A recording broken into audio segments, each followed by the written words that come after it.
Well, a university or really any entity's information technology system is intricate, complex, layered. And you think about some place as large as Stephen F. Austin State University, it's a big system, lots of people, lots of things that we do. So anytime that there's something like a cyber incident, we want to be very thorough and go through all of that system and make sure that we've patched anything that was a vulnerability, that we have an idea of what anybody might have gained access to, what might have been copied, etc. So it takes some time to go through that, and that's largely what we have done. So since this incident began in the middle of June, we have, of course, shut things down, fixed vulnerabilities, and brought systems back up, and then have gone through to bring up some of the smaller systems and also be aware of what might have been accessed inappropriately. Yeah.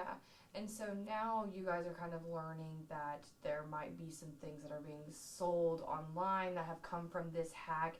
I believe the article had said that they had reached out to you and stuff like that. Can you tell what you guys know of this and kind of this entity that has taken the information and now put it online to sell to people? So groups that engage in this kind of behavior online, we call them threat actors.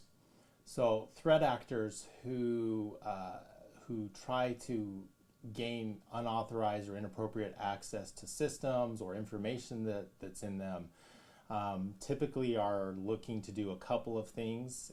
One or more of the goals that they have is to make it difficult for you to run your business operations or your functional operations, or to take sensitive information that has some kind of value on the dark web or the criminal market.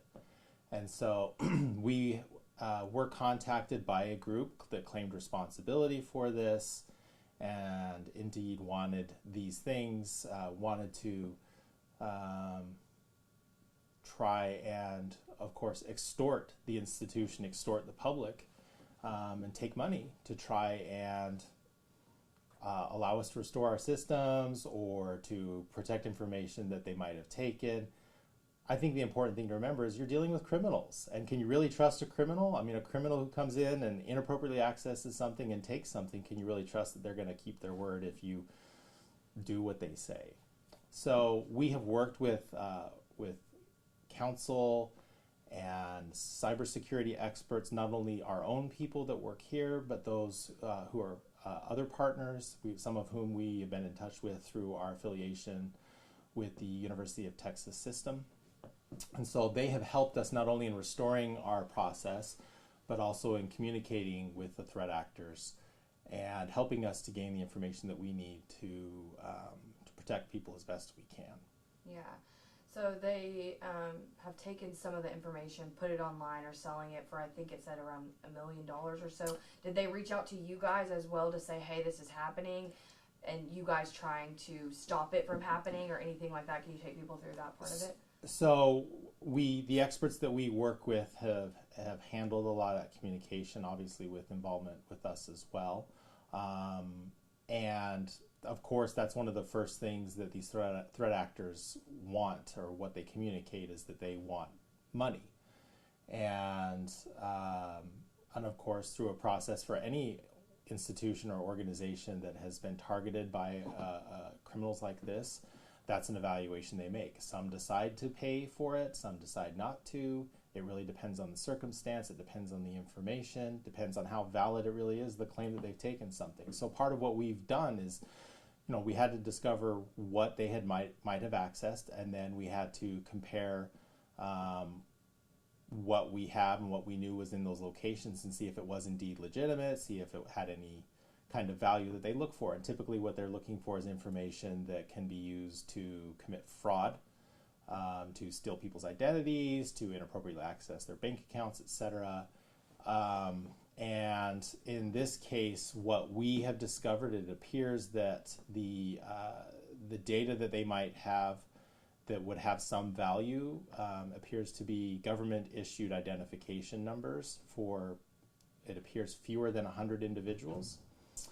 And then they accessed the counseling records for people who have used our counseling services or our counseling clinic on campus.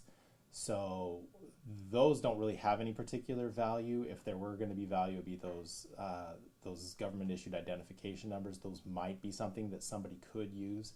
So what threat actors like this do, is we understand from our cyber security experts, is they auction them online, and they say, okay, somebody buy these numbers, and then you can take these numbers and go do something with them. Now, there are lots and lots of this activity that goes on all around the world every day, all the time. The question is, how much value is it to someone who's looking to buy those numbers to commit some kind of fraud? What are they willing to pay for fewer than 100 of those numbers that they may or may not be able to do something with? Yeah. So with these, numbers, at least those students that they have been taken from, how does that action go to notify them to say, hey, we've gotten word that your identification might be one that is auctioned? Like, how does that work from communication with you guys to them? Well, and we're not saying students, because some of them are students, some of them employees. It's a variety, just individuals who have had that information in these locations. We, working again with these partners who helped us through this incident, we will reach out to each individual that we've identified that has a number or information that's been affected, and let them know, one, that has been the case, and two, what kind of support we can offer them. So, for example, many of us are familiar with this because, unfortunately, these kinds of data breaches are all too common in our world, and many of us have received these emails or letters that say, hey, there's been an incident, someone inappropriately accessed our systems, they got some information, so we're going to provide you with, for example, credit monitoring or identity theft protection or something like that. So depending on the nature of the information that's attached to the individuals, we'll offer them the kind of support that'll help hopefully ease their minds and protect them from something bad happening if, for example, someone were to bid on those, take those, and do something. So while we don't want to minimize the incident itself, it's important to recognize that just because the information was accessed doesn't mean that somebody's going to buy it, doesn't mean that somebody's going to try to do something with it, doesn't mean that they'll be successful at those things. But nonetheless, we're going to take all the efforts we can to help people be aware of and protect themselves and provide additional support.